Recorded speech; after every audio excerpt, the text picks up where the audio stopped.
करो कमेंट दिखाओ केशव। हेलो भाई। नमस्ते भाई, गुड इवनिंग। कैसे हैं बच्चों आप लोग? नमस्ते भाई बच्चों। स्टूडेंट्स, क्या मैं आपको लाइव दिखाई दे रहा हूं?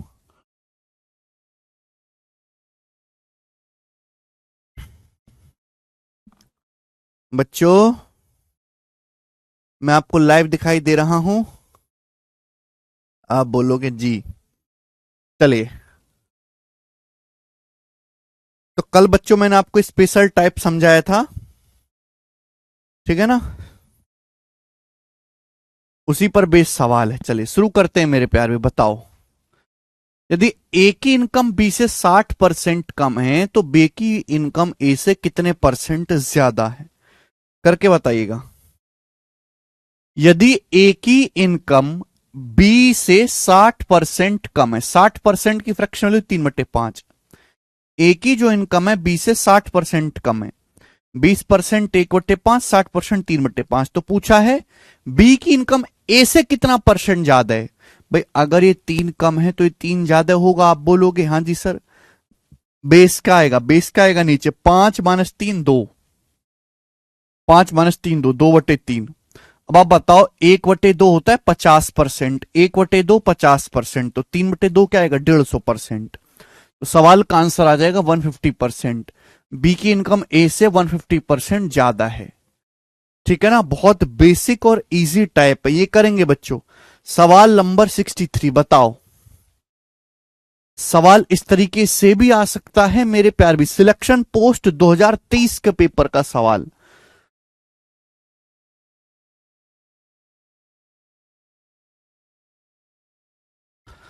नहीं सौरभ। यदि किसी एग्जाम के रोहन के मार्क्स पवन से 36% कम है तो पवन के मार्क्स जो हैं रोहन से कितने परसेंट ज्यादा हैं? यहां पे मेरे दोस्तों को इनकम के बारे में नहीं बोला है। यहां पे लैंग्वेज बिल्कुल अलग है। यहां मार्क्स के बारे में बोला है कि यदि किसी एग्जाम में, देखो बेस बदल जाता है। रोहन के मार्क्स पवन से 36% कम है, तो आपसे यह पूछा गया कि पवन के मार्क्स फिर रोहन से कितने परसेंट ज्यादा हैं। तो केवल बेस बदल गया मेरे दोस्तों। एग्जाम में रोहन के मार्क्स पवन से 36% कम है। 36% की फ्रैक्शन वैल्यू भाई 4%, 1/25। तो 36% 9/25। कम है तो माइनस, अधिक होता है तो प्लस। आप बोलोगे हाँ जी सर। तो पूछा पवन के जो मार्क्स है फिर रोहन से कितने परसेंट ज्यादा हैं। भाई अगर ये 9 कम है बच्चों तो 9 ज्यादा होगा। आप बोलोगे हाँ जी सर, बिल्कुल से। नीचे बेस क्या आएगा? तो बेस आएगा जी 25 - 9 16। तो ये आ जाएगा जी 9/16। आप बोलोगे हाँ जी सर, बिल्कुल सही, 9/16 ये आ जाएगा। 9/16 की परसेंटेज वैल्यू क्या होती? ये होती तीसरा ऑप्शन।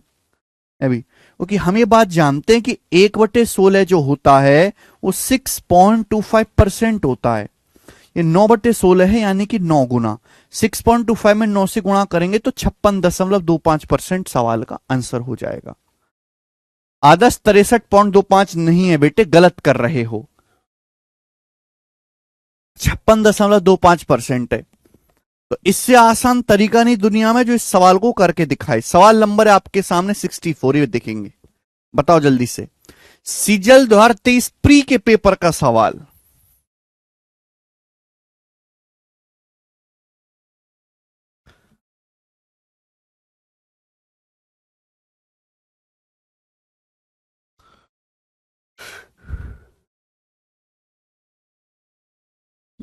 अरे बाप रे, करो।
बताओ,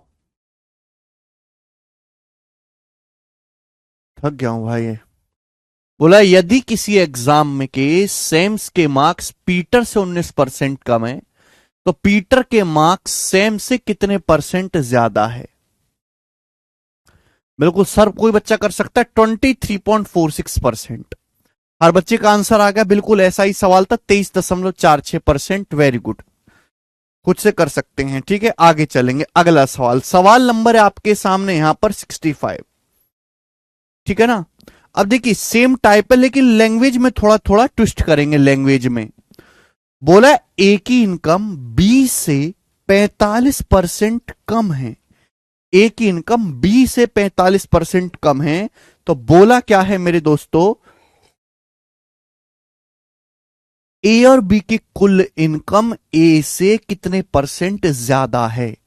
ए एंड बी की कुल इनकम ए की इनकम से कितने परसेंट ज्यादा है। तो भाई बिल्कुल डिफरेंट सवाल है। सवाल में बोला है ए की इनकम बी से 45% कम है, तो ये बिल्कुल बेसिक से चले जाएंगे। ए की इनकम बी से 45% कम है। 45% की फ्रैक्शन वैल्यू 5%, 1/20, 45%, 9/20। तो सवाल में बोला गया ए की इनकम बी से 45% कम है, यानी कि अगर बी की इनकम 20 है, अगर बी की इनकम 20 है तो ए की इनकम 9 कम है। 20 से 9 कम कितना होता है, 11।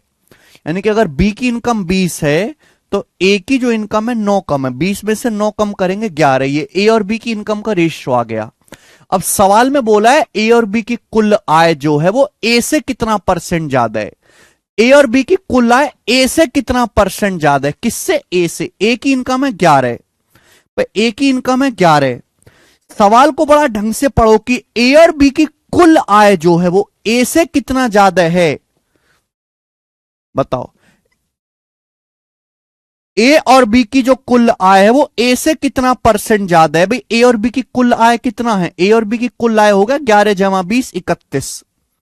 तो जो 31 है मेरे दोस्तों 11 से कितना ज्यादा है, 20 ज्यादा है। 20/11 आप बोलोगे हाँ जी सर।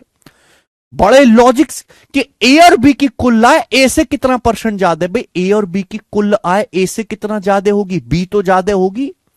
ए और बी की कुल इनकम ए से कितना ज्यादा होगी, बी।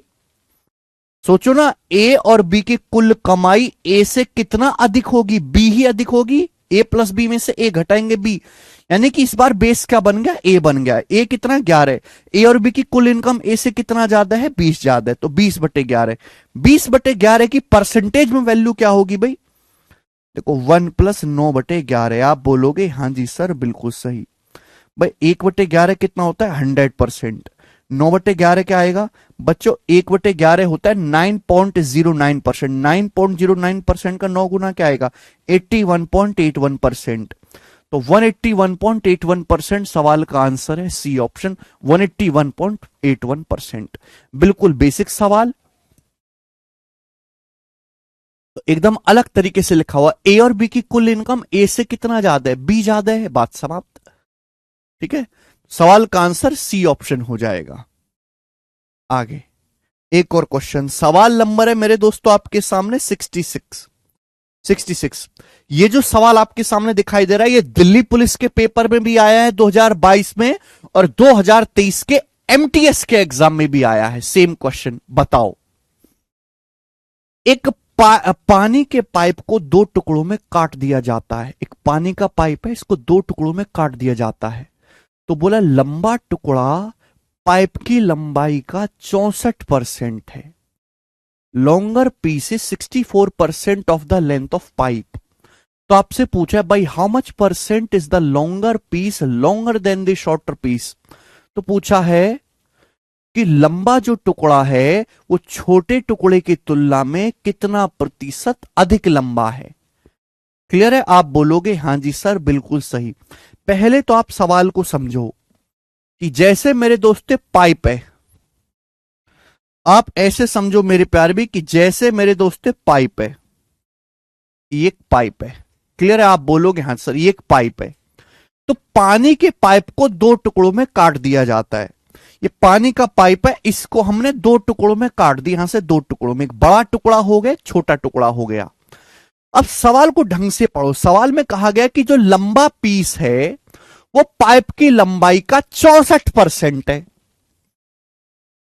ये पानी का पाइप है, इसको दो टुकड़ों में काट दिया जाता है। एक बड़ा टुकड़ा हो गया मेरे दोस्तों ये वाला, एक छोटा टुकड़ा हो गया। बोला गया है कि जो बड़ा पीस है वो पाइप की लंबाई का 64% है। 64% की फ्रैक्शन में वैल्यू क्या होती है? 4% 1/25, 64% हो जाएगा 16/25। इसका मतलब ये कह सकता हूं कि अगर पूरे पाइप की लंबाई 25 है, अगर पूरे पाइप की लंबाई 25 है तो बड़े टुकड़े की लंबाई 16 है। लॉन्गर पीस की जो लंबाई है वो 16 है। तो आप मुझे बताओ फिर छोटे टुकड़े की लंबाई क्या होगी? 25 में से 16 घटाएंगे, छोटे टुकड़े की लंबाई क्या आएगी? 9। ये पाइप के बड़े टुकड़े और छोटे टुकड़े की लंबाई का अनुपात आ गया बेटे 16:9। लंबा टुकड़ा पाइप की लंबाई का 64% है। 64% मतलब होता है 16/25। यानी कि अगर नीचे क्या होता है? बेस। अगर पूरे पाइप की लंबाई 25 है तो लंबे पीस की जो लंबाई है वो 16 है। तो छोटे टुकड़े की लंबाई कितनी हो जाएगी मेरे दोस्तों? 9। 25 में से 16 घटाएंगे 9। सवाल में क्या पूछा है भाई? How much percent is the longer piece longer than the shorter piece? तो जो लंबा पीस है वो छोटे पीस से कितना परसेंट ज्यादा लंबा है? छोटे पीस से। तो छोटे पीस की लंबाई कितनी है मेरे प्यारे भाई? छोटे पीस की लंबाई कितनी है? 9। 9 से लंबे पीस की लंबाई कितनी है? 16। तो लॉन्गर पीस कितना ज्यादा लंबा है? 7 ज्यादा लंबा, 7/9। परसेंटेज में कितना आएगा? 1/9 11.11%, 7/9 77.77%। सवाल का आंसर है, बात खत्म। 1/9 11.11%, 7/9 77.77%। खत्म भाई। 1/9 में आपको सिखा चुका हूं 11.11%। 7/9 क्या होगा इसका? 7 गुना 77.77%। क्लियर है? तो देखो ये भी उसी टाइप के सवाल है, बट यहां पे लैंग्वेज को बहुत स्टाइलिश तरीके से लिखा गया है। केवल सवाल को कठिन बनाना काफी नहीं, अगर लैंग्वेज को भी थोड़ा सा अलग तरीके से लिख दिया जाए तो बालक फेल हो जाते हैं, क्योंकि बालकों का केवल गणित कमजोर नहीं है, ठीक है भाई, उनका हिंदी और अंग्रेजी भी कमजोर है। ओके, आगे चलते हैं। बस आपको ये देखना है कि बेस क्या है, ठीक है। कम ज्यादा तो आप कर ही लेते हो, अब आप इतने समझदार हो चुके हो। अगला क्वेश्चन, एक और सवाल देखो भाई साहब। सवाल दिल्ली पुलिस कांस्टेबल 2023 के एग्जाम का है, बिल्कुल लेटेस्ट सवाल है, हर बच्चे को जरूर प्रैक्टिस करना चाहिए। बनाओ, इसी टाइप का सवाल है, जब भी टाइप चेंज होगा तो मैं आपको बता दूंगा। तो बोला है सैलरी में कितनी परसेंट की कमी वास्तव में 30% वृद्धि को रद्द कर देगी? What percent decrease in salary would exactly cancel out a 30% increase? बोला पहले तो आप इस सवाल का मतलब समझो कि सवाल का मतलब क्या है। इस सवाल का मतलब है कि एक आदमी की सैलरी 30% बढ़ गई, एक आदमी की जो सैलरी है वो 30% बढ़ गई। तो पूछा गया कि सैलरी को कितना कम किया जाए, कितने परसेंट कम किया जाए जिससे कि जो वृद्धि हुई है वो खत्म हो जाए, वापस वहीं पे आ जाए आदमी। सैलरी को कितने परसेंट कम किया जाए कि आदमी की जो सैलरी 30% बढ़ी है वो इंक्रीज कैंसल हो जाए, वापस आदमी वहीं पे आ जाए सैलरी जहां उसकी पहले थी। तो एक आदमी की सैलरी 30% बढ़ गई। 30% का मतलब होता है 3/10, 3/10। यानी कि अगर आदमी की सैलरी पहले 10 थी, अगर आदमी की सैलरी पहले 10 थी तो 10 से 3 बढ़ के 13 हो गई। 30% बढ़ने का क्या मतलब है कि आदमी की सैलरी पहले 10 थी तो अब 10 से बढ़ के 13 हो गई। तो सैलरी को कितना परसेंट कम किया जाए कि भाई ये जो हमने सैलरी बढ़ाई है 30% कैंसल हो जाए, तो कितना कम किया जाए? अब आदमी की सैलरी होगी 13, 13 को अगर वापस 10 करना है तो कितना कम करना पड़ेगा? 3 कम करना पड़ेगा। सैलरी कितनी हो चुकी है आदमी की? 13, 3/13 और परसेंटेज में इंटू 100%। आप बोलोगे हाँ सर 300/13 आएगा मेरे दोस्तों। 13 दूनी 26, 4 0, 13 3 39। तो 23:1/13% कम करना पड़ेगा, डी ऑप्शन। 23 सही 1/13% आदमी की सैलरी को कम करना पड़ेगा। 300 को 13 से भाग देंगे, इजीली दे सकते हैं, 23 सही 1/13। समझ में आया? आप बोलोगे सर ये तो बड़ा आसान है, बस इसकी लैंग्वेज को थोड़ा अलग तरीके से लिखा गया है। अगला क्वेश्चन, सवाल नंबर है बच्चों आपके सामने यहां पर, 67 था, हम लोग लेंगे 68। बनाइए जल्दी से।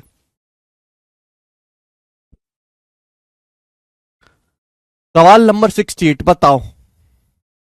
एक और क्वेश्चन है सही, बनाइए जल्दी से।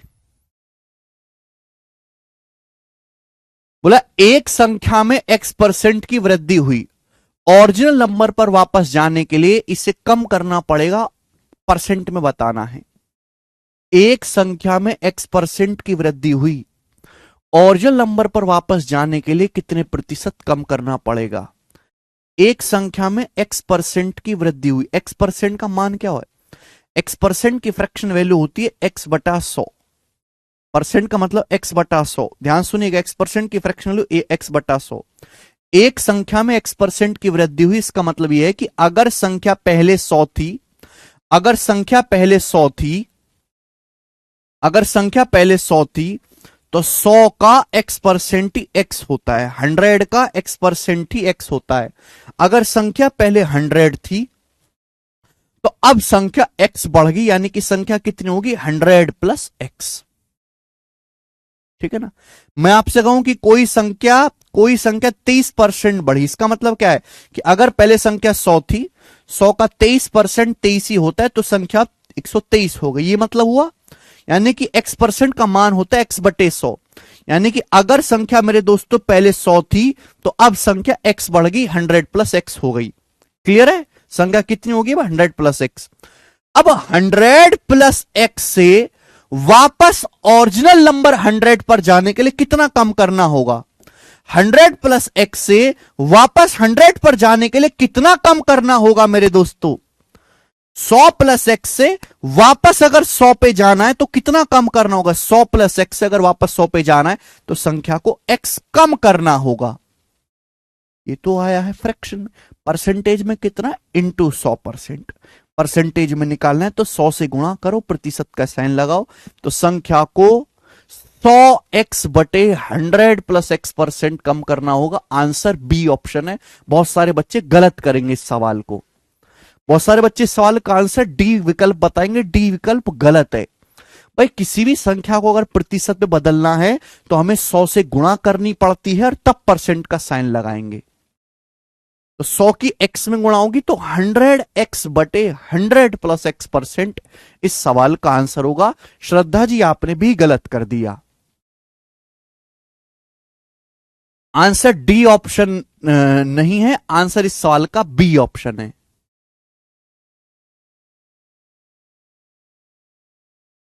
अच्छा रवि, अच्छा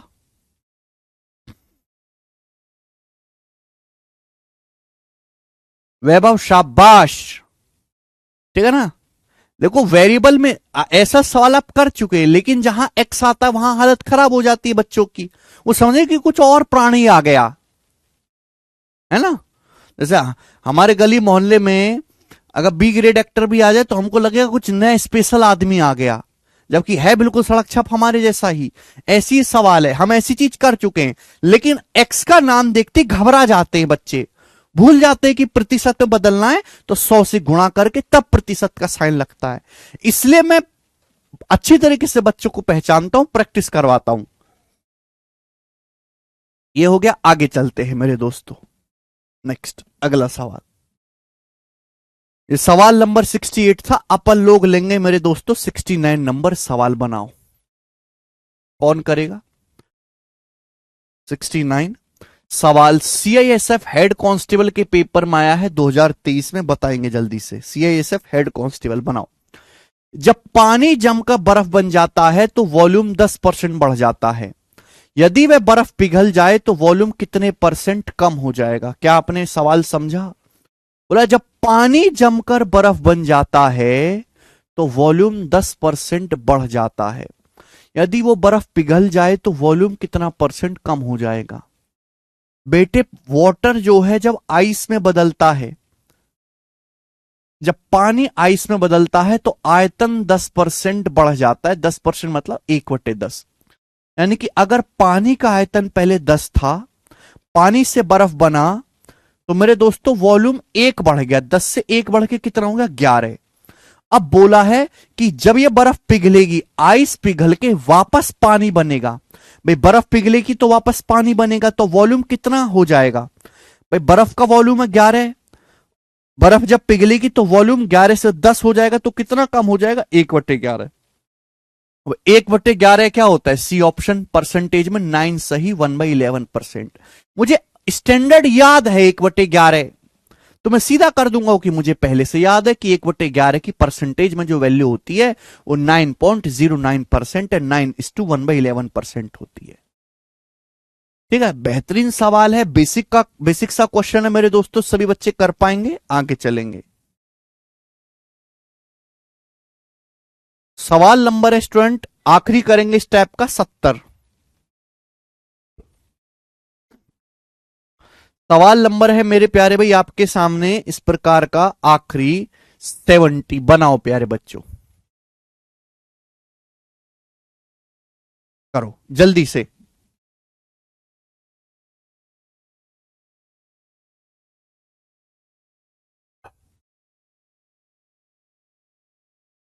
ए और बी दो फिक्स्ड पॉइंट 5 सेंटीमीटर अलग हैं, और सी ए बी पर एक पॉइंट है कि ए सी बराबर 3 सेंटीमीटर।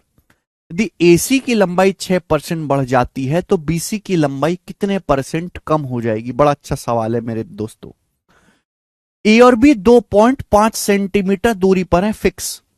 भाई 2 पॉइंट है ए और बी, एकदम फिक्स है, ये इनकी पोजीशन फिक्स है, एक दूसरे से 5 सेंटीमीटर की दूरी पर।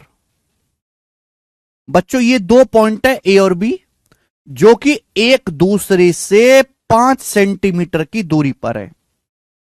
फिक्स पॉइंट है, ये बोल दिया फिक्स पॉइंट है मेरे प्यारे भाई। सी एक पॉइंट ए बी पर इस प्रकार है कि ए सी 3, सी ए बी पर एक पॉइंट इस प्रकार है कि ए सी की लंबाई 3 सेंटीमीटर है। आप खुद सोचो, अगर एसी की लंबाई 3 सेंटीमीटर है तो बीसी की लंबाई कितनी होगी? 2 सेंटीमीटर। 3 और 2 5। आप बोलोगे हाँ जी सर, बोला है एसी की लंबाई 6% बढ़ जाती है तो बीसी की लंबाई कितना कम हो जाएगी? भाई जाहिर सी बात है, ए और बी तो फिक्स हो गए, ए और बी तो फिक्स हो गए। अगर मैं एसी की लंबाई बढ़ाऊंगा, यानी कि सी को उधर खिसकना पड़ेगा, तो बीसी कम हो जाएगा। अगर मैं एसी की लंबाई बढ़ाऊंगा तो सी उधर खिसकेगा राइट साइड में, बीसी की लंबाई कम हो जाएगी। भाई जितना एसी की लंबाई बढ़ाओगे बीसी की लंबाई उतना ही कम हो जाएगी। आपसे पूछा है बीसी की लंबाई कितने परसेंट कम हो जाएगी? मैंने एसी की लंबाई को 6% बढ़ाया। कितना बढ़ाया? 6%। एसी की लंबाई को कितना बढ़ाया मेरे दोस्तों? 6%। अब 3 का 6% होता कितना है? 3 का 6% कितना होता है? आप ये जवाब दो पहले तो मुझे। तो 3 का 6% होता है मेरे प्यारे भाई 18। 3 का 6% होता है 0.18। ऐसे लिख लो चाहे 0.18। भाई 3 सेंटीमीटर है एसी की लंबाई, 3 सेंटीमीटर का 6% निकालूंगा तो 18/100, 0.18।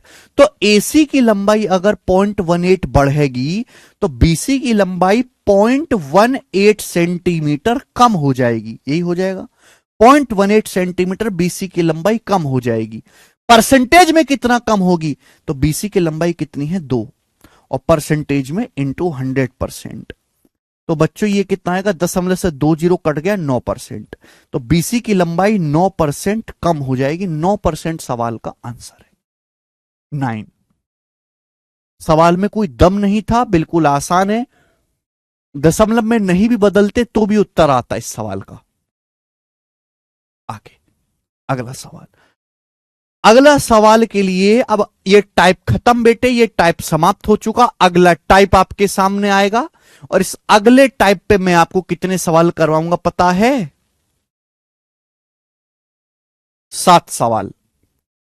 ठीक है ना, 7 नहीं 8 सवाल। नेक्स्ट टाइप आपके सामने आएगा मेरे प्यारे भाई, नेक्स्ट टाइप। ठीक है, नेक्स्ट टाइप आपके सामने प्रस्तुत है मेरे दोस्तों, और इस टाइप पर आपके सामने 8 सवाल होंगे। करेंगे जल्दी से सब लोग।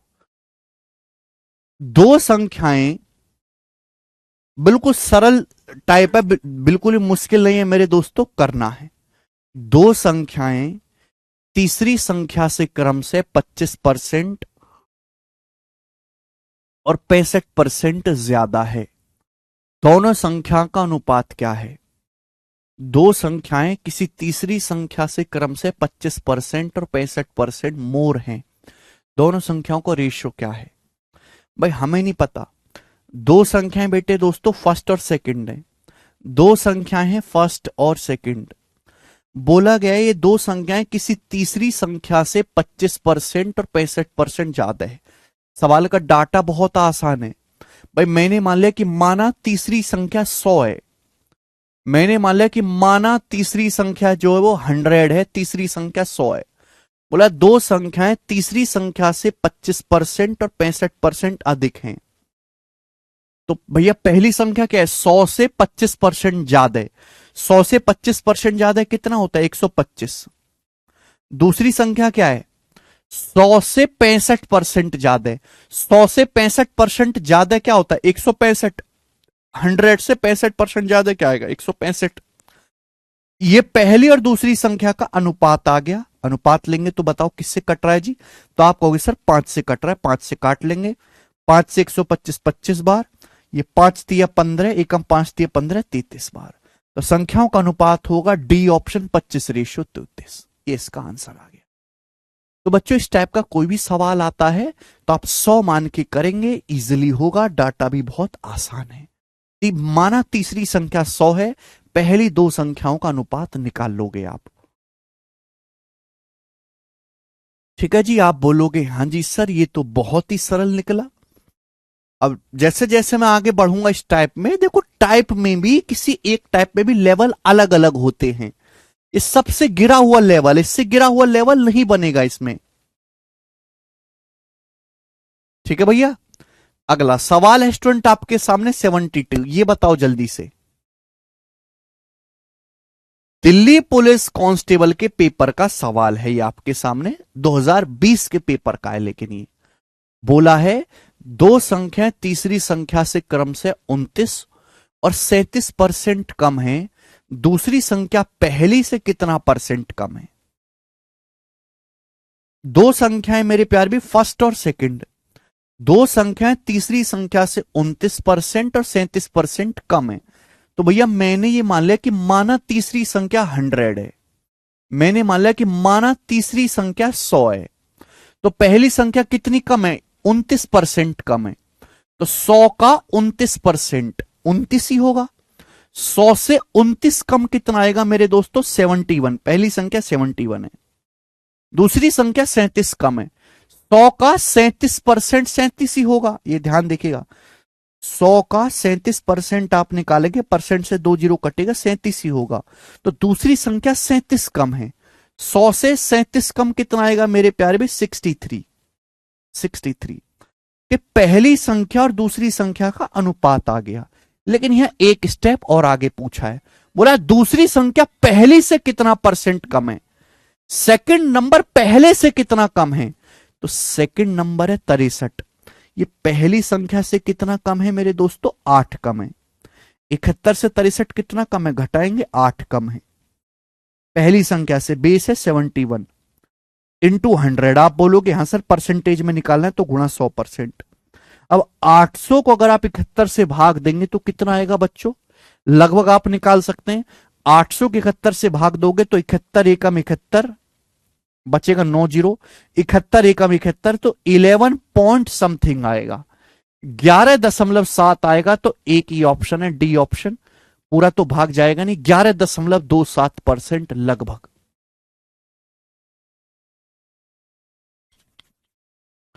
कर पाओगे बच्चों? ठीक है ना? तो देखो बिल्कुल टाइप का सवाल है मेरे प्यारे भाई, लेकिन आप कर पाए। अब हो सकता है आपके एग्जाम में आ जाए कि बताओ पहला नंबर दूसरे नंबर से कितना परसेंट ज्यादा है। आपके एग्जाम में ये भी आ सकता है। ठीक है ना? तो कंसेप्ट क्लियर होना चाहिए। कम ज्यादा तो अब आप निकालने में माहिर हो चुके हो। ठीक है ना? मैंने आपको समझाया इतने प्यार से है। पूरा भाग देने की जरूरत नहीं है। 800 को 71 से भाग देंगे तो 11 दशमलव आएगा, और ऑप्शन में एक ही 11 दशमलव है, बस बात खत्म। ठीक है।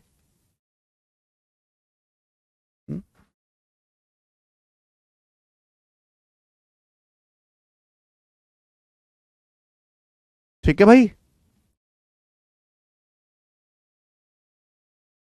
नेक्स्ट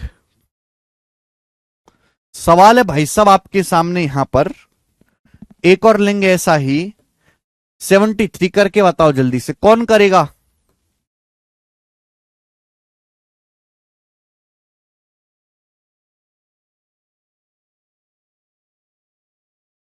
आकाश कह रहे सर बेसिक से करो प्लीज। आकाश जी बेटे यही बेसिक था, और कौन सा बेसिक चाहिए तुम्हें, मुझे बताओ।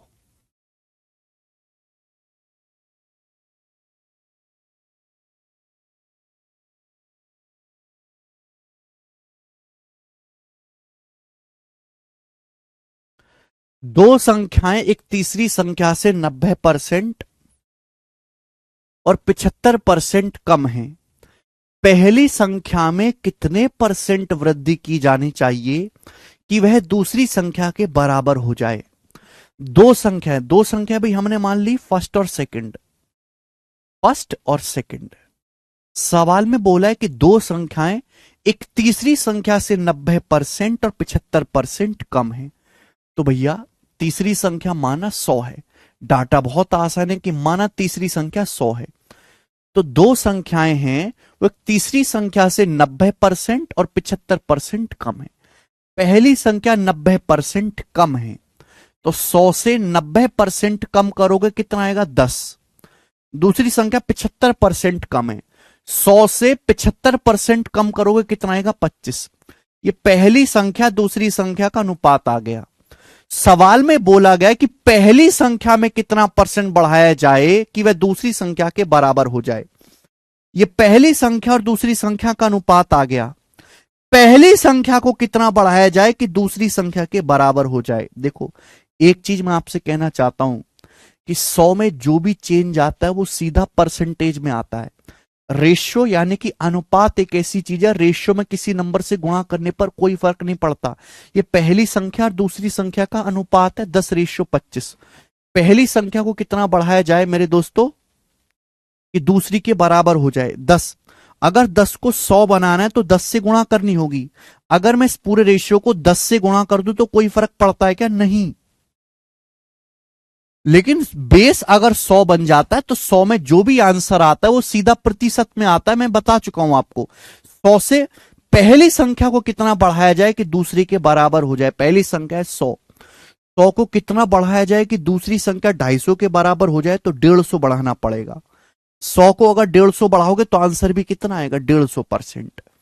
100 में जो भी बदलाव आता है वो सीधा ही प्रतिशत में आता है, तो 150% बढ़ाना होगा।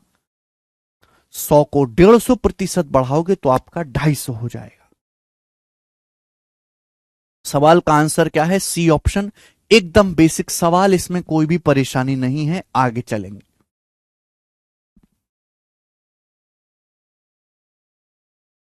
सवाल नंबर है आपके सामने यहां पर 74। बताओ।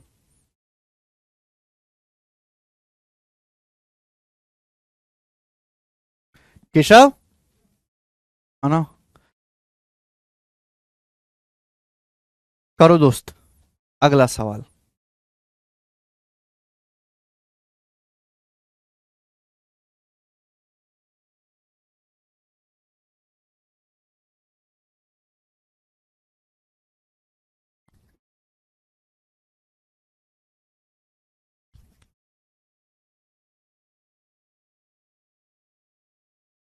हाँ बिल्कुल, 15/10 करके भी कर सकते, मैं कब मना कर रहा हूं?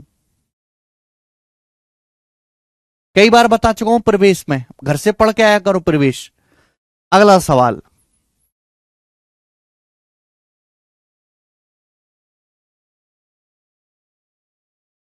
चलिए ठीक है।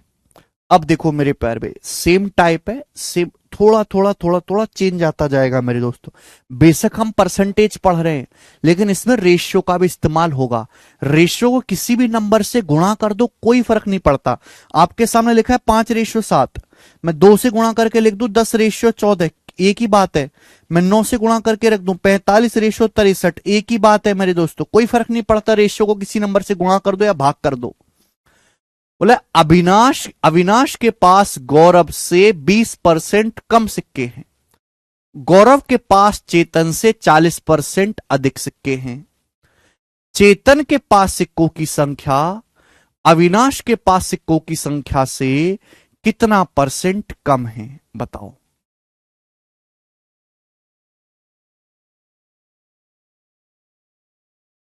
कौन करेगा मेरे दोस्तों? 3 लोग हैं, अविनाश, गौरव और अगला है मेरे दोस्तों आपके सामने यहां पर चेतन। अविनाश, गौरव और चेतन। ध्यान से सुनिएगा मेरे दोस्तों, पहली लाइन गौर से देखो। अविनाश के पास गौरव की तुलना में विभिन्न देशों के 20% कम सिक्के हैं। अविनाश के पास गौरव से 20% कम सिक्के हैं। फिर अगली लाइन क्या है? अगली लाइन यह कि गौरव के पास चेतन से 40% ज्यादा सिक्के हैं। गौरव के पास चेतन से 40% ज्यादा सिक्के हैं। तो पूछा यह गया कि चेतन के पास सिक्कों की संख्या अविनाश से कितना परसेंट कम है। यानी कि सवाल सॉल्व करने के लिए, आखिर की लाइन इंपॉर्टेंट है, सवाल सॉल्व करने के लिए जरूरत क्या है? बोला चेतन के पास सिक्कों की संख्या अविनाश से कितना परसेंट कम है। यानी कि मुझे इन दोनों में चेतन और अविनाश के पास सिक्कों की संख्या का रेशियो चाहिए। क्लियर है? देखिए, सवाल का डाटा बहुत आसान है, सवाल को 100 मान के भी कर सकते हैं। अगर आप गौर से देखो तो अविनाश के पास गौरव से 20% कम सिक्के हैं। अविनाश के पास गौरव से 20% कम सिक्के हैं और गौरव के पास चेतन से 40% ज्यादा सिक्के हैं। गौरव के पास चेतन से 40% ज्यादा सिक्के हैं। तो सबसे नीचे बेस क्या है? चेतन। अविनाश का बेस गौरव है, गौरव का बेस चेतन है। क्लियर है भाई? अविनाश का बेस क्या है? गौरव। अविनाश के पास गौरव से 20% कम है, गौरव के पास चेतन से 40% ज्यादा है। तो सबसे नीचे बेस क्या है? चेतन। तो भैया मैंने मान लिया कि माना चेतन के पास 100 सिक्के हैं। ये लिखने की जरूरत नहीं, आपको खुद समझ जाना चाहिए। ये धीरे धीरे प्रैक्टिस करोगे तो आएगा। माना चेतन के पास 100 सिक्के हैं तो गौरव के पास 40% ज्यादा है, 140। 100 से 40% ज्यादा 140, कोई दिक्कत आएगी नहीं। अविनाश के पास गौरव से 20% कम है। गौरव के पास 140 है, 140 से 20% कम कितना होता है भाई? एक किसी भी संख्या को 20% कम करोगे तो 80% रह जाएगा। 140 का 80%, 140 का 80% क्या होता है? 14 अट्ठे 112, 112। 140 का 20% 28 कम करोगे तो अविनाश के पास 112 है। ये तीनों के पास सिक्के आ गए। बोला चेतन के पास जो सिक्के हैं वो अविनाश से कितना परसेंट कम है? चेतन के पास सिक्के हैं 100, अविनाश के पास है 112। तो बताओ 112 से 100 कितना कम है? तो आप कहोगे सर 12 कम है ना? चेतन के पास 100 सिक्के, अविनाश के पास 112। तो बताओ चेतन के पास जो सिक्कों की संख्या वो अविनाश से कितना कम है? 12 कम है। 12/112 आप बोलोगे हाँ सर। ये किससे चला जाएगा? इंटू 100%। परसेंटेज में निकालना है तो इंटू 100% आएगा। आप बोलोगे हाँ जी बिल्कुल सही, कोई परेशानी नहीं है। वैसे तो 4 से 100 जाएगा 25 बार और 4 से 112 जाएगा मेरे दोस्तों ये आपका 28 बार। ठीक है भाई? ये फिर 3 से भी चला जाएगा, 4 से और चला जाएगा, 4 3 12, 4 7 28। तो आ गया 75/7। 25 3 75। 75 को जब मैं 7 से भाग दूंगा तो 10 पॉइंट आएगा। 7 2 70, 10 दशमलव आएगा। ठीक है ना? अच्छा सभी में 10 दशमलव है। 25 या 75, 75 को 7 से भाग देंगे तो 7 2 70, बचेगा 5, 7 7 49। यानी कि 10.7% के आसपास सवाल का आंसर आएगा। डी ऑप्शन सवाल का आंसर है, 10.7%। 10.7%।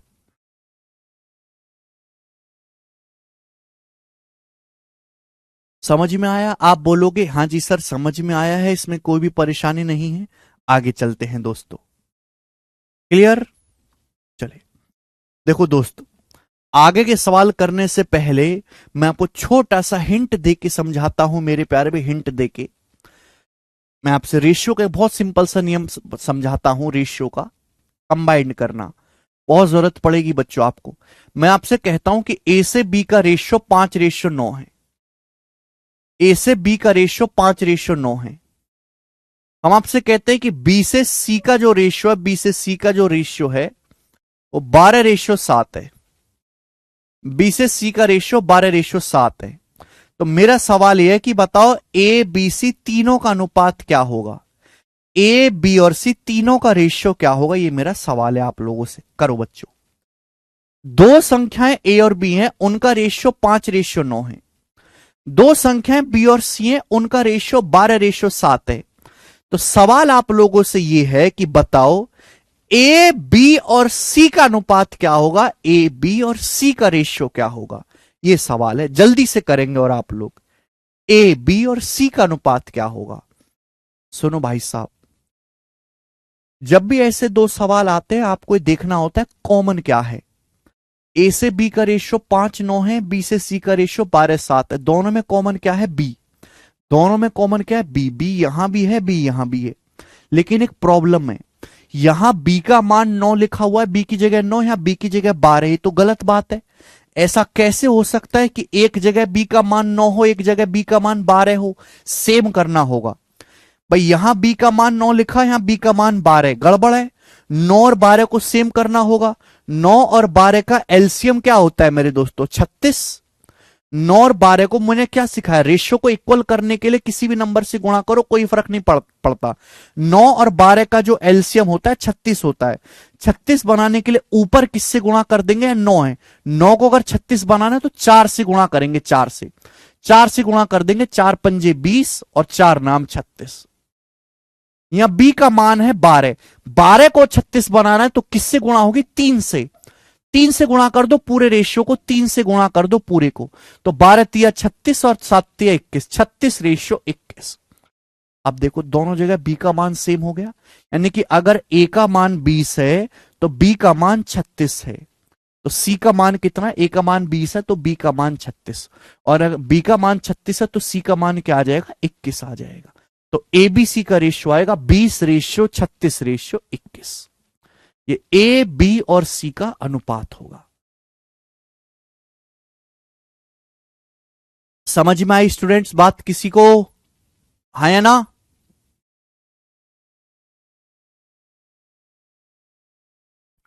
ठीक है। तो ऐसा कोई भी क्वेश्चन आए मेरे प्यारे भाई, तो आपको बस ये सोचना है कि ए बी सी का इसमें सॉरी कॉमन क्या है। यहां दोनों जगह बी कॉमन है तो हमने बी को बराबर कर दिया। ठीक है, वेरी गुड अंश। अच्छा, अब मैं थोड़ा सा चेंज करके आपसे पूछता हूं। जैसे सवाल ये आ गया मेरे प्यारे भाई आपके सामने कि ए रेशियो बी जो है, ए रेशियो बी बराबर 5:3, 5:3। और ए रेशियो सी बराबर, ए रेशियो सी बराबर 7:4। तो मेरा सवाल है बताओ ए बी और सी का अनुपात क्या होगा, ए बी सी का अनुपात क्या होगा। पिछले सवाल से एकदम अलग है प्यारे दोस्तों, पिछले सवाल से एकदम अलग है। बताओ जी कौन करेगा। ए से बी का रेशियो 5:3 है, ए से सी का रेशियो 7:4 है। ए बी सी का अनुपात क्या होगा। गौर से देखो, हमने क्या सिखाया भाई, दोनों रेशियो को कंबाइंड करना है। ये देखो कॉमन क्या है, दोनों जगह ए कॉमन आ रहा है मेरे दोस्तों। ए यहां भी है, ए यहां भी है, लेकिन गड़बड़ है। यहां ए का मान 5 है, यहां ए की जगह 7 लिखा हुआ है, गलत बात है भाई। यहां ए का मान 5 है, यहां 7 है, ये तो नहीं हो सकता। ऐसे कैसे हो सकता है कि ए का मान यहां 5 दे रखा है, यहां 7 दे रखा है। तो सेम करना पड़ेगा। 5 और 7 का एलसीएम कितना होता है, 35। तो भाई 35 बनाने के लिए, 5 को 35 बनाने के लिए ऊपर 7 से गुणा करनी होगी। 7 पंजे 35, नीचे अगर 7 को 35 बनाना है तो 5 से गुणा करनी होगी, 7 पंजे 35। तो हमने दोनों जगह ए का मान सेम बना दिया। भाई ए का मान 7 पंजे यहां भी 35 है और 5 सत्ते यहां भी 35 है, दोनों जगह ए की वैल्यू को बराबर कर दिया 35। अगर ए का मान 35 से बच्चों तो बी कितना बन गया, बी बन गया जी 7 की 3 में गुणा 21, बी का मान बन गया 21।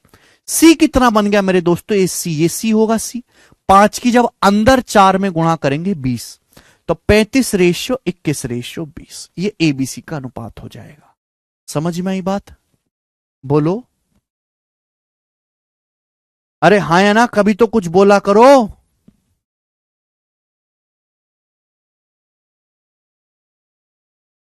हैं?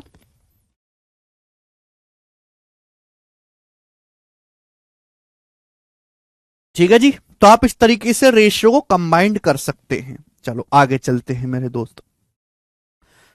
अब जैसे हम आपसे इस पर बेस सवाल पूछेंगे, सवाल नंबर 75 ये बताओ।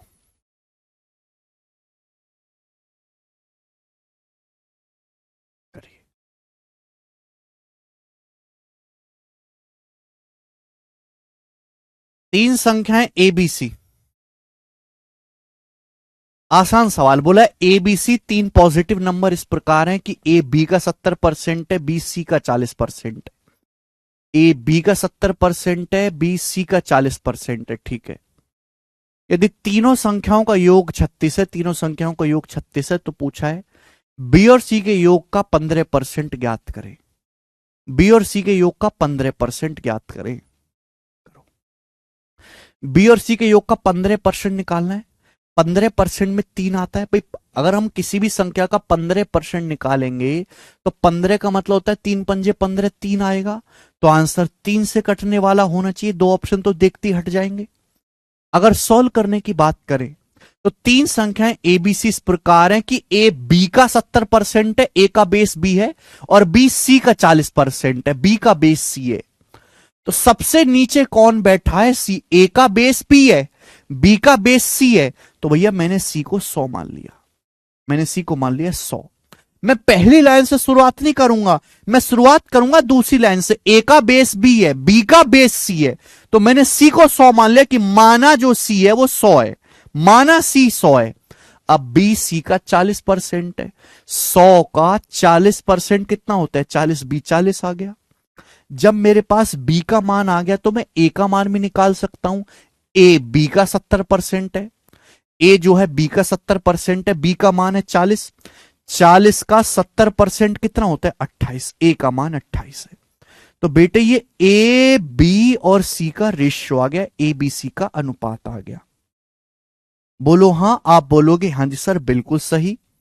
हालांकि ये 4 से कट रहा है तो काट लेते हैं, 4 सत्ते 28, 4 दो शाम 40, और 4 से 100 जाएगा मेरे दोस्तों 25 बार। ठीक है जी, कुछ गड़बड़ है क्या? 100 था, ये 40 है मेरे दोस्तों, और ये 28 है। 4 से काटेंगे, 4 से 28, 4 दो शाम 40, और 4 से 100 25 बार। ये आ गया मेरे दोस्त। तीनों संख्याओं का योग 36 है। तीनों संख्याओं का योग आएगा कितना मेरे दोस्तों, तीनों संख्याओं का योग कितना है, तीनों संख्याओं का योग है 7, 10, 17, 17 और 25 42। सवाल में 42 यूनिट की वैल्यू मेरे दोस्तों कितनी दे रखी है, 36 दे रखी है। 42 यूनिट की वैल्यू सवाल में 36 दे रखी है। ठीक है, पर तीनों संख्याओं का योग कितना है मेरे प्यारे भाई? अच्छा यह हिंदी में गलत लिखा हुआ है, हिंदी में गलत लिखा हुआ है, 336 है बेटे। तीनों संख्याओं का जो योग है 336 है। तीनों संख्याओं का योग आएगा कितना, 7 जमा 10 17, 17 25 42। 42 यूनिट की वैल्यू सवाल में तीनों संख्याओं का योग 336 दिया हुआ है। कितने गुना, कितने गुना? तो आप कहोगे सर ये दिख रहा है 336 को अगर 42 से भाग देंगे 8 गुना है, 8 गुना। तो आपसे पूछा है बी और सी के योग का 15% ज्ञात करें। बी और सी के योग का 15%, तो बी और सी का योग कितना आएगा, बी और सी का योग आएगा 10 और 25 35। बी और सी का योग आएगा 35, तो बी और सी का योग भी कितना आएगा, 35 का 8 गुना। ये बी और सी का योग आ गया मेरे दोस्तों, ये बी और सी का योग आ गया बी प्लस सी, 25 10 35। लेकिन सवाल में बी और सी का योग नहीं पूछा, बी और सी के योग का 15% पूछा है। इसकी भी 15% की वैल्यू निकालनी है। 15% क्या होता है? 5% 1/20, 15% 3/20। आप बोलोगे हाँ जी सर बिल्कुल सही, कोई भी प्रॉब्लम नहीं है। अब हो गया मेरे दोस्तों, 35 अट्ठे 280, 280 को जब 20 से काटेंगे 14 14 बार जाएगा मेरे दोस्तों, और 14 तिया कितना आएगा? 42, यानी कि 42। 42 इस सवाल का आंसर है, हर बच्चा कर पाया है। ए ऑप्शन एकदम करेक्ट है, ऑप्शन नंबर ए 42।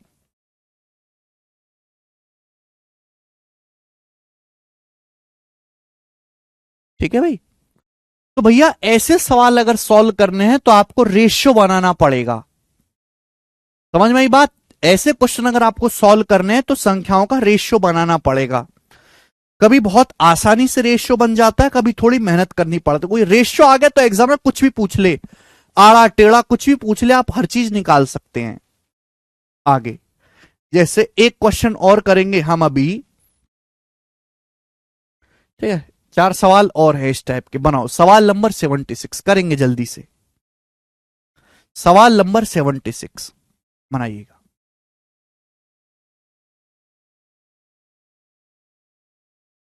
करो।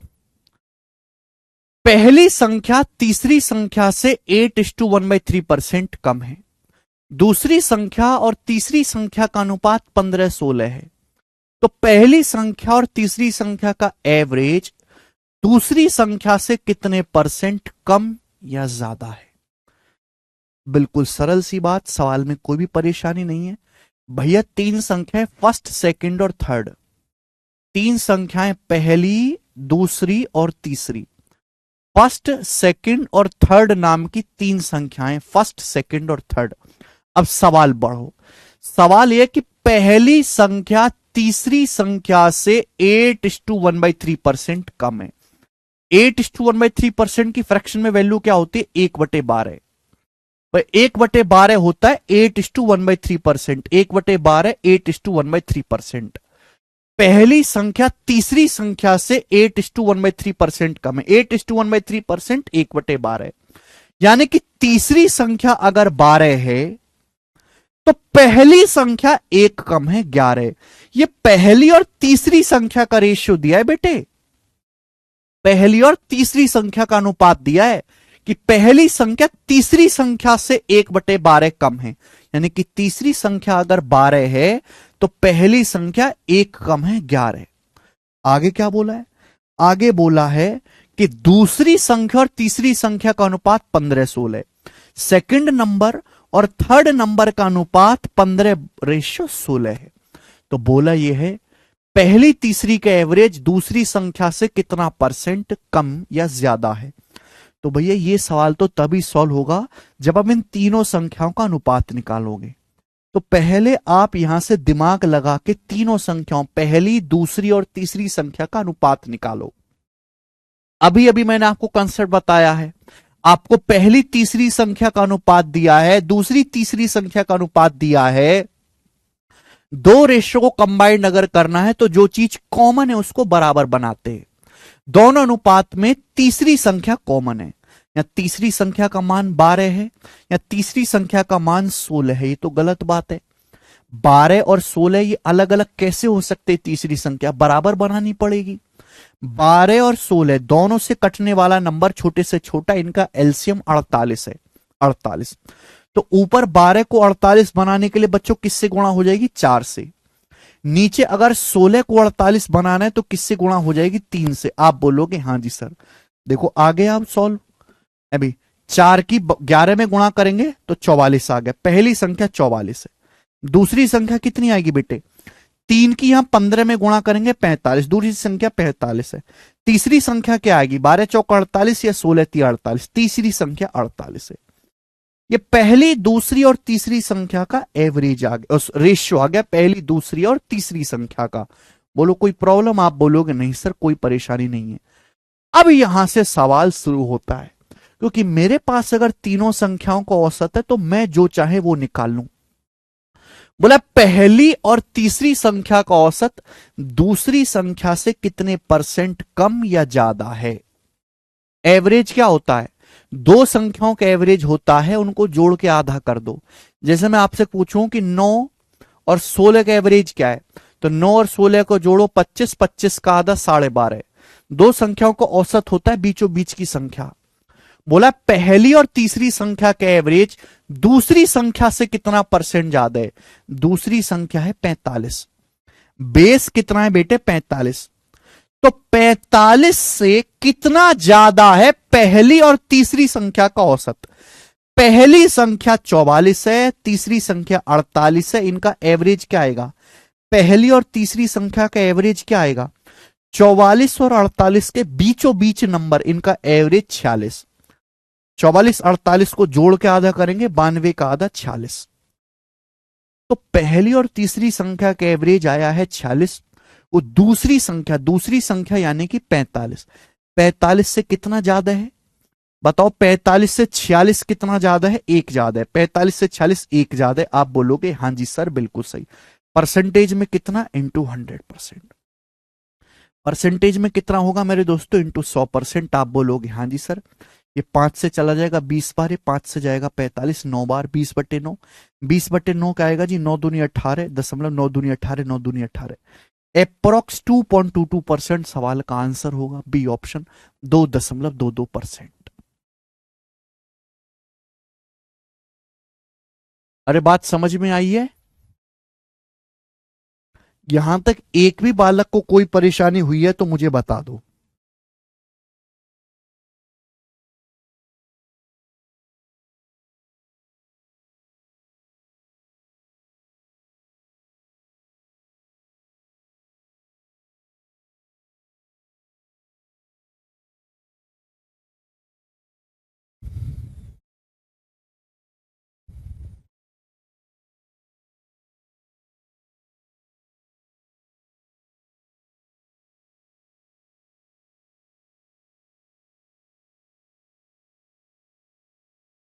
अरे बात आई समझ में।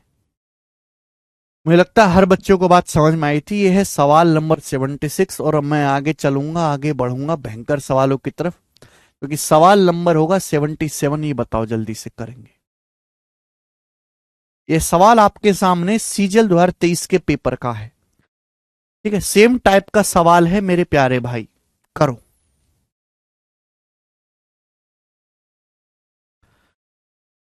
ठीक है, देखो ये वाली जो कैलकुलेशन है आप दिमाग में कर सकते, लिखना नहीं होता है मेरे दोस्त, बनाएं।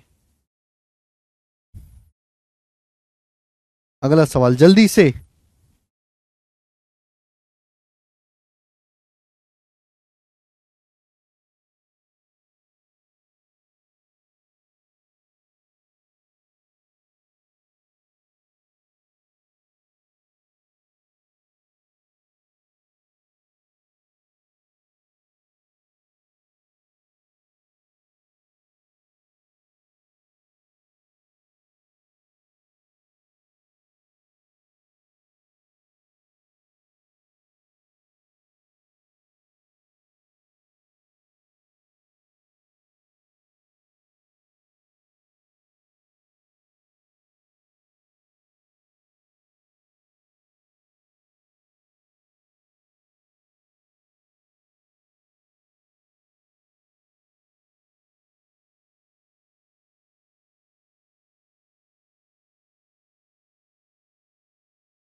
बनाओ जरा।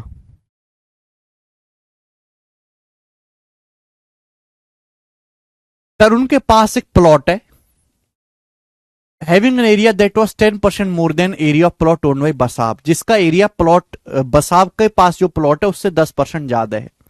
While the area of plot of land owned by Nakul was 40% more than the area of plot owned by Tarun.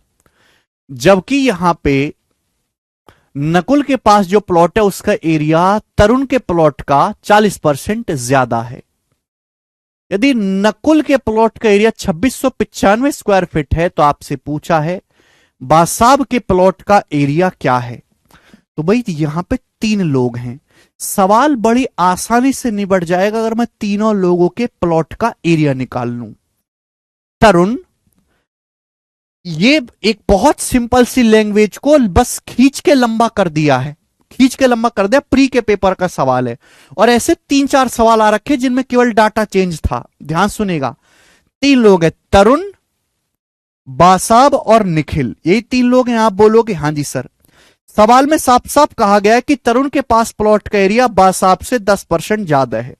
तरुण का एरिया बासाब से 10% ज्यादा है और नकुल के जो प्लॉट का एरिया है मेरे प्यारे भाई वो तरुण से 40% ज्यादा है। नकुल के प्लॉट का एरिया तरुण से 40% ज्यादा है। तो देखो बेस देखा करो, जो सबसे नीचे बेस आता है उसको 100 मानो। तरुण का एरिया बासाब से 10% ज्यादा है, फिर नकुल का एरिया मेरे दोस्तों तरुण से 40% ज्यादा है, तो सबसे नीचे तो बासाब भाई हुए ना। ध्यान से सुनिएगा, तरुण के प्लॉट का एरिया बासाब से 10% अधिक है और नकुल का जो एरिया है नकुल के प्लॉट का वो तरुण के प्लॉट के एरिया से 40% ज्यादा है। तो सबसे नीचा बेस कौन सा हुआ? बासाब। क्लियर है? आप बोलोगे हां जी सर। तो बेटा अगर मैं इसको 100 मानूंगा मुश्किल होगी, भाई इसको 100 मानूंगा तो ये तो मुश्किल आ जाएगी ना। तो सबसे इजी तभी बनेगा सवाल जब आप बासाब के प्लॉट का एरिया 100 मानो, कि माना इसके प्लॉट का एरिया 100 था तो तरुण के प्लॉट का एरिया 10% ज्यादा है, 110 आ जाएगा। अब यहां पे ये बोला गया कि नकुल के प्लॉट का एरिया तरुण के प्लॉट वाले एरिया से 40% ज्यादा है। अब 110 से 40% ज्यादा कितना होता है? 110 का 40% होता है 44। अब 110 से 44 ज्यादा, नकुल के प्लॉट का एरिया 154 आ गया, 154। ये तीनों लोगों के प्लॉट का एरिया बड़ी आसानी से निकल गए। सबसे इजी तरीका है कि भाई जो सबसे नीचे आदमी दिखाई दे रहा हो उसको 100 मानो। तीनों के प्लॉट का एरिया आ गया। नकुल के प्लॉट का एरिया 2695 है, तो 154 की वैल्यू सवाल में 2695 स्क्वायर फुट दे रखी है। तो आपसे पूछा है बासाब के प्लॉट का एरिया और आपसे 100 की वैल्यू यहां से पूछी है। 154 की वैल्यू आपको 2695 दी है और आपसे 100 की वैल्यू पूछी है मेरे दोस्तों। जल्दी से जवाब देंगे, किससे जाएगा मेरे दोस्तों? हाँ जी, देखो 11 से तो कटना ही है, ये 14 बार। अगर मैं इसको 11 से काटूंगा तो 11 दूनी 22, 4 9, 11 चौक 44, 11 पंजे 55। देखो 7 से तो कटना ही है, 7 से कटना ही है, 7 दूनी 14 और 7 से जाएगा मेरे दोस्तों 35 बार, 7 21 और 3 7 पंजे 35। तो 2 यूनिट की वैल्यू 35 है, क्या बचेगा? 2, ये बच गया 35। तो 2 यूनिट की वैल्यू 35 स्क्वायर फीट है, 2 की वैल्यू 35 स्क्वायर फीट है। तो 100 यूनिट की वैल्यू क्या आएगी? भाई 2 से अगर 100 यूनिट की वैल्यू निकालें तो 50 गुना होगा। अगर 2 यूनिट की वैल्यू 35 है तो 100 यूनिट की वैल्यू निकालने के लिए 2 में 50 से गुणा कर दो, 100 आ जाएगा। तो 100 यूनिट की वैल्यू कितनी आएगी? 35 गुणा 50, 35 गुणा 50 आ जाएगा 1750। तो 1750 स्क्वायर फीट इस सवाल का आंसर होगा। बासाब के प्लॉट का एरिया, ए ऑप्शन। बस बात खत्म। ठीक है, मुझे लगता है कि आप इस टाइप के सवाल को बड़ी सरलता के साथ कर पाएंगे। कोई भी एक पहले की इसमें परेशानी नहीं है। एग्जामिनर कर क्या सकता है? थोड़ी बहुत कैलकुलेशन ही कम ज्यादा कर सकता है और तो उसके हाथ में कुछ है नहीं। जैसे हम एक और सवाल लेंगे यहां पर जो कि होगा सवाल नंबर 78। करके बताओ जल्दी से, बताइएगा। इसी टाइप का, टाइप चेंज नहीं कर रहे मेरे दोस्तों, सेम इसी टाइप का सवाल बोला है। एक संख्या ए का 11/5 संख्या बी के 22% के बराबर है। संख्या ए का 11/5 संख्या बी के 22% के बराबर है। संख्या बी तीसरी संख्या सी के 2.5% के बराबर है। अच्छा, यदि सी का मान 5500 है तो ए के 80% और बी के 40% का योग कितना है? सवाल को पूरा पढ़ते ही समझ में आ रहा है कि अगर ये क्वेश्चन सॉल्व करना है तो मुझे तीनों संख्याओं का रेशियो निकालना पड़ेगा, ए बी और सी का अनुपात। ए बी सी का अनुपात आ गया तो सवाल फटाफट फटाफट होगा। पहली लाइन बोला संख्या ए का 11/5 गुना संख्या बी के 22% के बराबर है।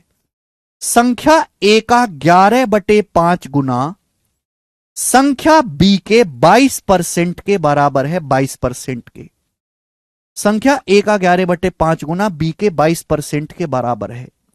ये तो गड़बड़ है ना। संख्या ए का 11/5 11/5 of A is 22% of B. यहां परसेंटेज में, यहां भिन्न में, या तो इसको भी भिन्न बनाओ या इसको परसेंटेज में बनाओ। बेटा ये 11/5 होता क्या है पहले तो तुम ये बताओ। 1/5 होता है 20%। 1/5 20% होता है, 11 गुना है।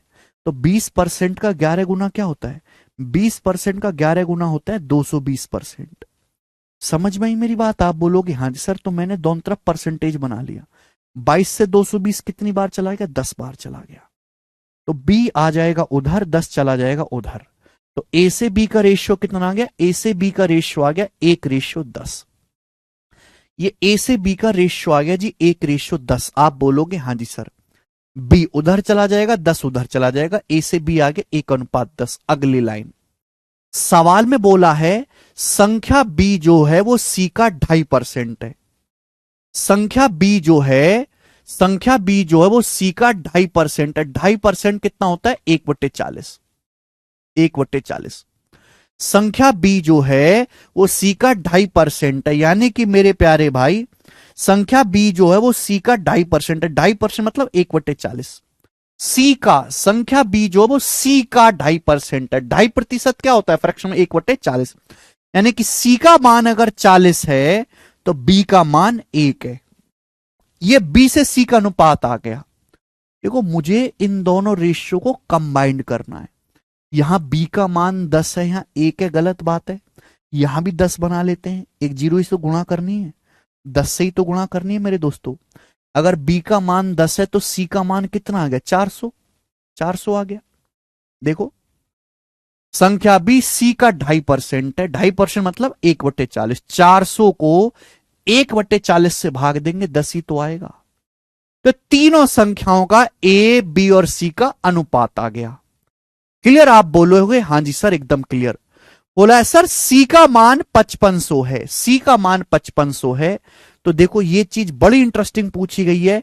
ए के 80% और बी के 40% का योग क्या है?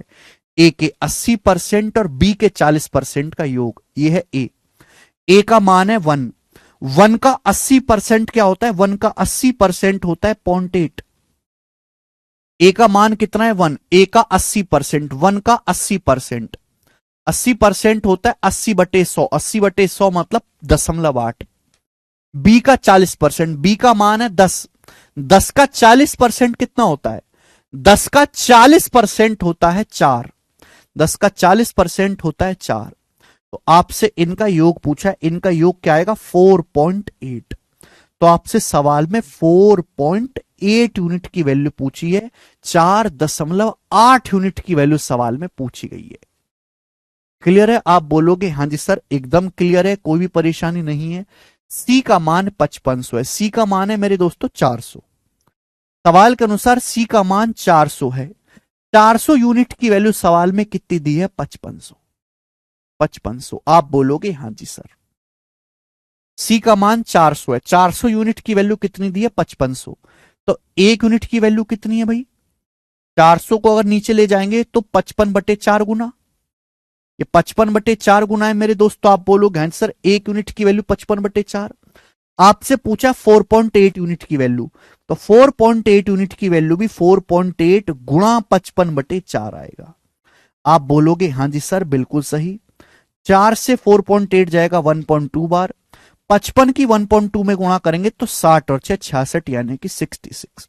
तो सवाल का आंसर आ गया भाई मेरे 66। 66 इस सवाल का आंसर है। ऑप्शन नंबर डी करेक्ट है। D option.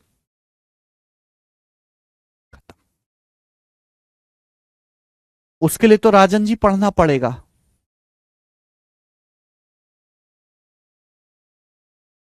थोड़ी सी मेहनत है सवाल में। पहले आपने तीनों संख्याओं का रेशियो निकाला, फिर सी का मान बराबर रखा, पूछा क्या है, ए का 80%, 1 का 80% 0.8, बी 10 है, 10 का 40% 4, इनका योग, योग के लिए फिर इनको जोड़ा 4.8।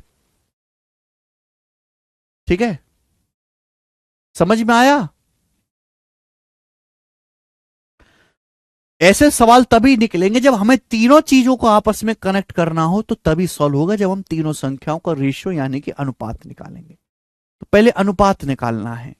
वेरी गुड आलोक जी, बात आई समझ में?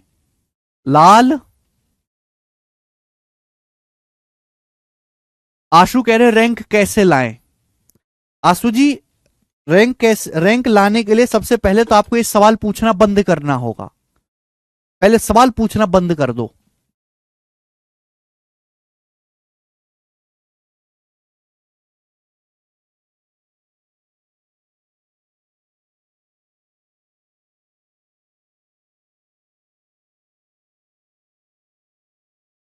सबसे आसान सवाल है, बिल्कुल भी मुश्किल नहीं है ये। थोड़ी मेहनत ज्यादा है। देखो मेहनत क्यों, इस लाइन पे अलग काम करना है, इस लाइन पे अलग काम करना है, फिर दोनों को मर्ज करके रेशियो निकालना है, फिर इस लाइन पे अलग काम करना है ना। ए का 80%, ए का मान 1, 1 का 80% 0.8, बी का 40%, बी का मान है 10, 10 का 40% होता है 4, जैसे बी का मान 10 है, 10 का 40% कैसे निकालेंगे, परसेंट से 2 जीरो कट जाता है, क्या बच गया 4, इनका योग, योग करेंगे 4.8। सी का मान 5500 दिया है, तो 400 यूनिट की वैल्यू 5500 है, 1 यूनिट की वैल्यू 55/4, 4.8 यूनिट की वैल्यू। कई सारी चीजों को यहां पे आपको एक साथ लेके चलना पड़ेगा। 2.5% 1/40 होता है।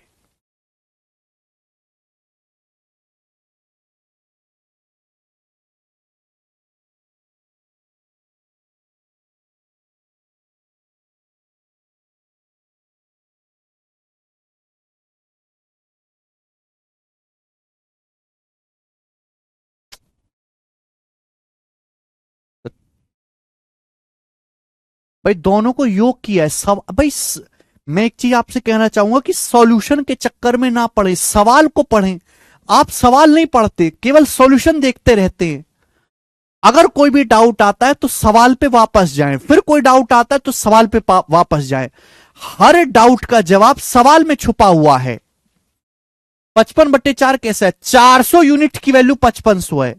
आप मुझे बताओ, अगर 400 यूनिट का मान 5500 है तो 1 यूनिट का मान कितना आएगा भाई, 400 उधर चला जाएगा, 5500/400, 2 जीरो से 2 जीरो कट जाएगा, तो 1 यूनिट के लिए 55/4। क्या ये बात लिख के समझाने की तो बड़ी आसान सी है, इसमें कुछ भी नहीं है। सुरेंद्र कह रहे हैं तीनों फ्रैक्शन में हो तो, तीनों फ्रैक्शन में क्यों रहेगा, जब हम किसी भी संख्या का अनुपात लेते हैं तो फ्रैक्शन तो हटा ही देते हैं, तो उसका कोई चांस ही नहीं है। स्पीड केवल प्रैक्टिस से बढ़ेगी भैया, केवल प्रैक्टिस से गणित सीखा जाता है, केवल प्रैक्टिस से। पढ़ने से कभी गणित नहीं आता, कंसेप्ट थ्योरी फॉर्मूला याद करने से गणित किसी का मजबूत नहीं होता। अगर आपको सारे डाउट खत्म करने हैं, स्पीड बढ़ानी है, तो उसका केवल एक ही इलाज है, केवल प्रैक्टिस, अंधाधुंध प्रैक्टिस। एक एक टाइप के जब आप कई सवाल लगा लोगे तो होगा।